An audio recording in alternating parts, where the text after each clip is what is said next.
right, next item is life safety items, capital improvements. Okay, so I'm through the audit here. What page, Mike, does that start on? 342. 342. Mr. Schneid is. 342 is the cover. You gonna bring your pointer out? Right. Okay, so what you have attached, I modified this briefly today. Mary Ann will show you overhead. So this is the large scale. And that has the picture of the overall plan west of Gulf Road. Mary Ann, if you could blow that up just a little more, so on the overhead. Increase it to, I think, 50%. Hit the plus sign, see what happens. One more. One more, Mary. It's getting smaller, it looks like. It's, No, it's not. Okay, so what the board can see is that's the, we still have to make a determination on the track. I have not received the final soil borings yet from the soil boring company. I did see an email that Carrie sent to them, putting some more pressure on them that we need a determination so the board can make a decision. This shows the 5 tennis courts being slid back towards the grass practice field, the 75 parking spaces being where the current tennis courts are, and then the relocation of the possibly relocating the broad jump and the pole vault and the long jump pits to the by the tennis courts. The concession stand is now, one of the redrawings is putting the concession stand now, attaching that to the auto shop. That's the little triangle building that you see. Mary Ann, what percentage are you at? 75. Try to go to 100 if you can, even if you have to move that part off this. They don't need to really see the school side. It's more important to just see the stadium side. go to 125. What are you trying to show, the corner concession building? So we attached the corner concession building. That's the little triangle building that you see attached to the auto shop.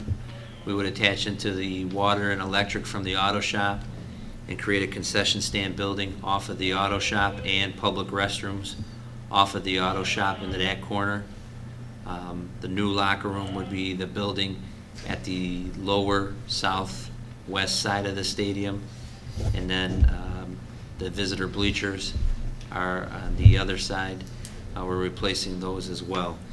The next picture, Mary Ann, if you could. The next picture, now this one you're going to need to shrink down, Mary Ann. So this is a conceptual drawing of the locker room and the training room in the middle, the coach's room, the coach's office in the middle. Then you have a small coach's office by the female side, an additional office there, showers in each room, storage in each room, and then the lockers on each side to accommodate close to what we have now with the slight increase. The next picture that's included, and if anybody has questions, please stop me. The next picture it's included is a schematic of the, just a rough conceptual schematic of the concession stand building where the public restrooms are and the concession stand off of the auto shop. And we met with the Booster Club and we met with all the teams and the Booster Club and asked it, we created a list of what's the essential things that minimum you would need, what would be an ideal situation, and what would be like above and beyond ideal. And we have lists from all of them, and we're pretty much just working with essentials here, so with all the facilities. But we have the big thing that they needed was 2 6-foot windows. So that was, we originally had the concession stand area near where the restrooms are. I had her flip that so that we could get the 2 6-foot windows on the concession stand area, and then if the line started to develop, it could peel back off the edge of the track. Where I thought if we tried to shove a line where that triangle is between the garage and the track, that might be a little tight. So that will be the restrooms. They needed 2 storage areas, and so we addressed that. The only other thing I'm currently looking at, if you go back to the original drawing, Mary Ann, the first one,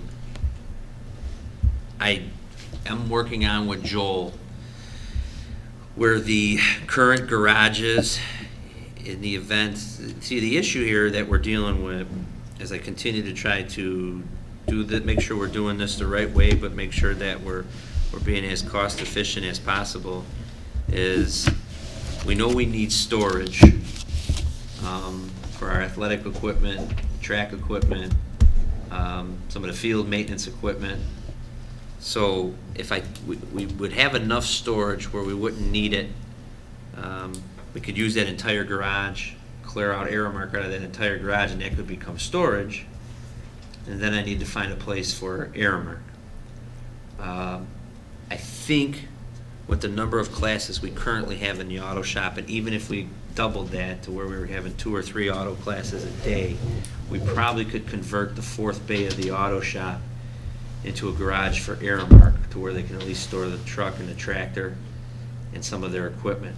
I've got Carrie looking into the possibility to see if there's a way to do a storage canister or some type of temporary shed type unit that wouldn't require sprinkling, to put maybe under the visiting bleacher, where they can store, like, store the mower and the mowers in the winter when they need to keep the snow blowers in the garage. And I'm trying to come up with some solutions so that maybe we can even downsize that locker room a little more to eliminate some of the storage if we were able to put it in the garage. What I want to make sure of, though, is that we're not creating a problem like we've dealt with the last couple of years, where we're trying to do budget engineering, and then it's going to be something that's going to become a problem in 2 or 3 years, and then we're having to build a new building and go through this process again. So I have Carrie seeing, first of all, is it feasible? Is it cost efficient, and is it something that's sustainable or that will last as long as the rest of the project that we're looking at? And the last picture, so we did, this is very, that's why it says draft, this is very general. But we did, the last picture, Mary Ann, not the concession stand, the one after that, you're going to need to downsize that to about 50%. This one was the one that was added today, and it says draft because it's very, very, very early.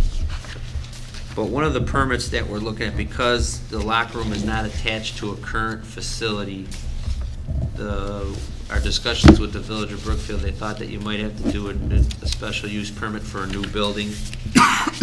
And I think that's, I wasn't here during the previous project, but I think that's maybe why when the new auto shop was built, it was built to attach to the old garage or close to the old garage, so it can be considered like an attachment.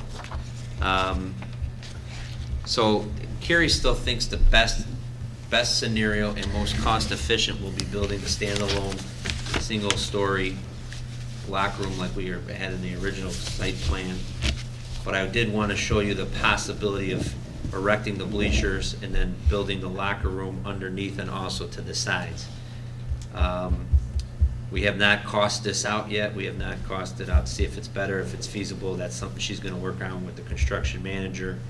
But I did just want to show you what, the locker rooms. Basically, you can kind of see the outline of the picture. There's some lines that come down from the bleachers over to the front. The field would actually be where you see the little handicap marks down by the stairs. So that would be the press box on top, is that building with the X.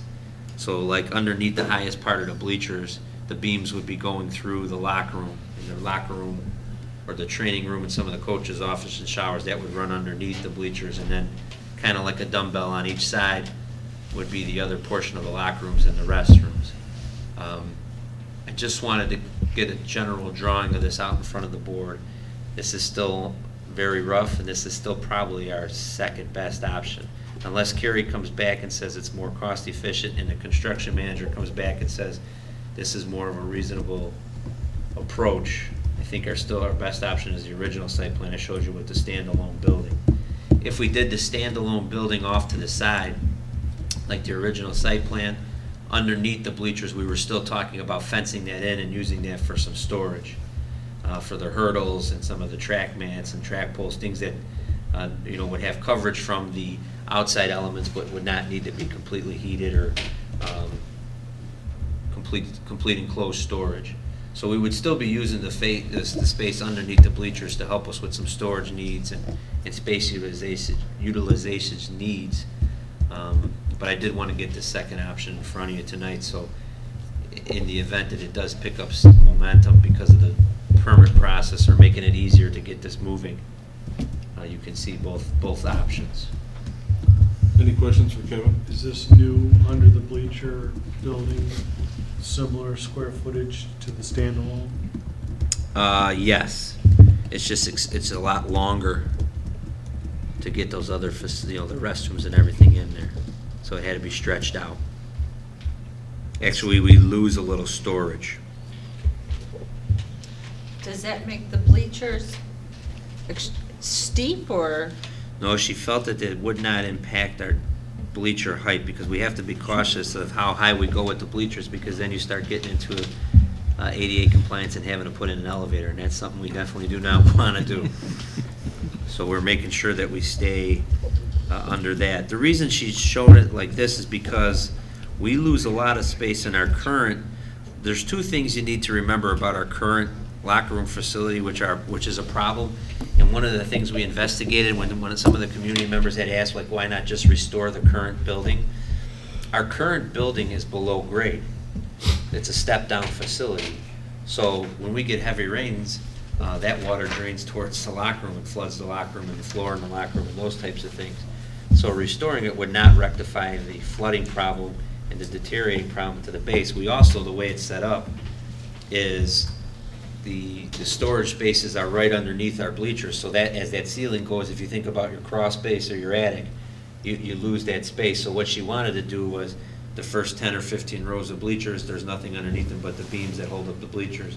Then you towards the back part where it's higher would just be the long, single style row of building where that could be some of this some of this building. And then you expand out on both sides of it to fit in the restrooms and the rest of the locker room or storage space you would need. Can I ask two questions, Kevin? Is there an intent that the way this locker room building is built, if that's what we're calling it, that the men's and ladies' rooms would be open to spectators during the event? Or is it just for athletes? It's just for athletes. So the only restroom will be on the other side, right? Correct.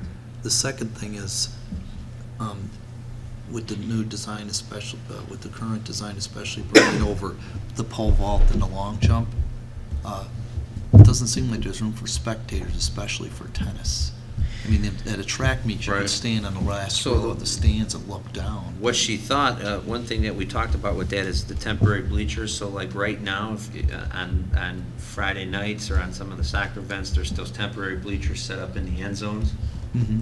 So in the summer or in the fall, when those things, that you could have the temporary bleachers be over those two runways to where parents could still have, you could have temporary bleachers for spectator viewing of the Where the tennis. triple jump is there? Right. If you Oh. think about, we put temporary bleachers right next to those pole vault pits and stuff now. Okay.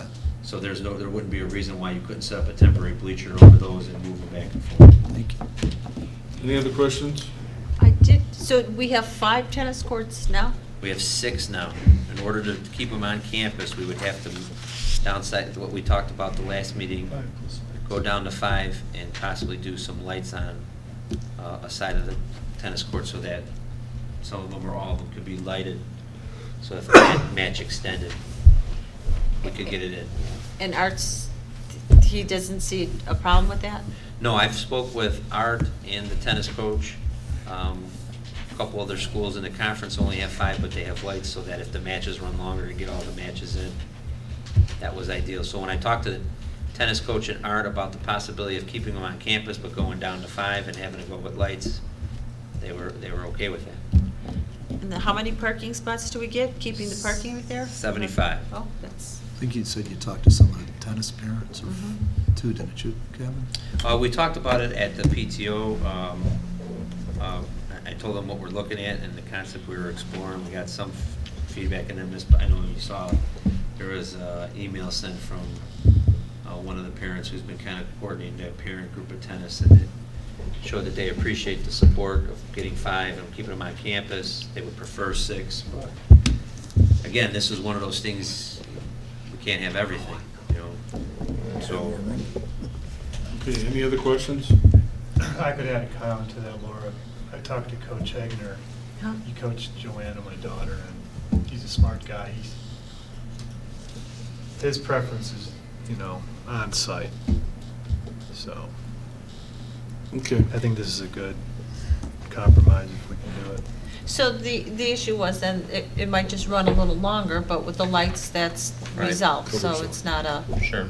okay.